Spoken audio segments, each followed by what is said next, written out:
Demonstrasi di Iran telah menelan banyak korban. Kantor berita Reuters mengutip pejabat Iran yang tidak diungkap identitasnya Selasa 13 Januari 2026 menyebut korban tewas telah mencapai lebih dari 2.000 orang.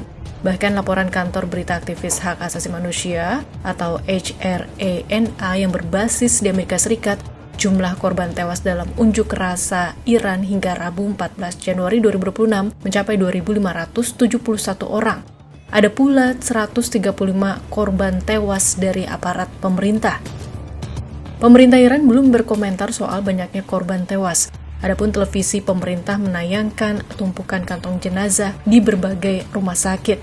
Terkait hal ini, Komisaris Tinggi Perserikatan Bangsa-Bangsa untuk Urusan HAM, Volker Turk, menyatakan pembunuhan terhadap demonstran damai harus dihentikan dan pemberian label teroris kepada para demonstran untuk membenarkan kekerasan terhadap mereka tidak dapat diterima. Hal senada disampaikan diaspora Iran yang menjadi dosen di Johns Hopkins University, Vali Nasr. Vali menyebut jika semakin lama unjuk rasa, semakin besar alasan Amerika Serikat dan negara lain campur tangan ke Iran. Di sisi lain, komentar asing soal rencana campur tangan ke Iran jadi modal tambahan aparat untuk semakin brutal ke warga. Lalu bagaimana soal rencana ancaman saling serang Amerika Serikat Iran yang sebelumnya diumbar oleh Presiden Amerika Serikat Donald Trump dengan petinggi Iran?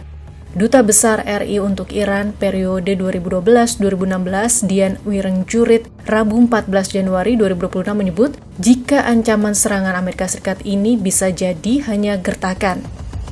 Ancaman itu setiap saat muncul. Nah, mudah-mudahan ancaman Trump ini juga bagian dari itu. Artinya sekedar ancaman. Karena terlalu gegabah kalau dia mau melakukan serangan. Karena Iran berbeda dengan Syria, berbeda dengan Irak, apalagi berbeda dengan Afghanistan, apalagi pasti berbeda dengan Venezuela. Jadi ancaman-ancaman Trump itu bisa dilihat begini. Itu dia butuhkan untuk mengalihkan perhatian masyarakat Amerika dan dunia dari masalah yang dihadapi, termasuk masalah pedofilinya dia itu. Tapi saya mau bilang juga, mungkin saja hal ini dianggap serius, tapi Iran pun sudah belajar banyak dari Amerika. Iran sudah punya persiapan yang lebih matang, termasuk dalam menangkal gelombang Starlink-nya yang dipakai Amerika untuk berkomunikasi dengan demonstrator yang dikendalikan oleh para agen di lapangan mereka. Untuk Indonesia, saya cuma mengingatkan, kalau apapun yang terjadi, baik kecil atau besar, sejak dimulai serangan, berarti harga minyak itu pasti akan meningkat. Itu saja harus diantisipasi. Sementara di kawasan, saya tadi sudah singgung, mereka tidak akan membiarkan negara-negara mereka terkena getah kehancuran gara-gara perang yang luar biasa yang dikatakan akan menjadi perang dunia ketiga. Kemakmuran mereka dibayar dengan panjang, waktu yang panjang, tidak akan begitu saja mereka akan biarkan. Diplomasi tetap akan menjadi solusi.